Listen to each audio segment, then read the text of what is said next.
আমাদের তারকেশ্বরে মানসিক আছে, সেজন্য আজ ফার্স্ট মর্নিংয়ে নাপিত আমাদের সোনাকে ন্যাড়া করতে চলে এসেছে আর কি। যা নিয়ম কাজ ছিল করা হলো।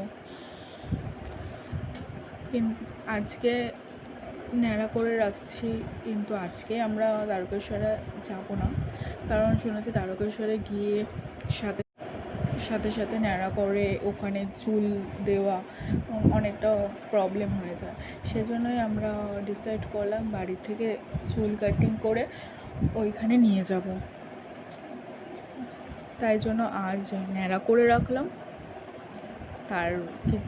আজ হোক কাল হোক, মানে যেদিনই সুযোগ হবে সেদিনই চলে যাবো বাবা তারকেশ্বরের কাছে, ওর মানসিকটা দিয়ে আসবো। অনেক কষ্ট করে ওকে ঘুম পাড়িয়ে চুল কাটানো হচ্ছে আর কি, কারণ ও জেগে থাকলে কারোর সাধ্য নেই ওকে চুল কাটিং করবে। চুল কাটিং কেন, কোনো কিছুই করার সাধ্য না। ও এতটাই দুষ্টু, দেখতেই পাচ্ছেন আপনারা কেমন করছে। ঘুমিয়ে থেকেও ও মানে এরকম করছে, জেগে থাকলে তাহলে কীরকম করতো।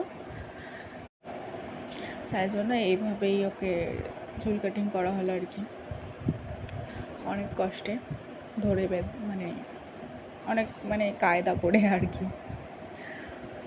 যাই হোক, নেক্সট ডেস্টিনেশন তারকেশ্বর, বাবা তারকেশ্বর। ভালো রাখুক সবাইকে, এটাই চাই। সবাই তার সন্তানকে নিয়ে সুস্থ স্বাভাবিকভাবে জীবন কাটুক, সবাই ভালো থাকুক দুনিয়াতে, শত্রু মিত্র সবাই।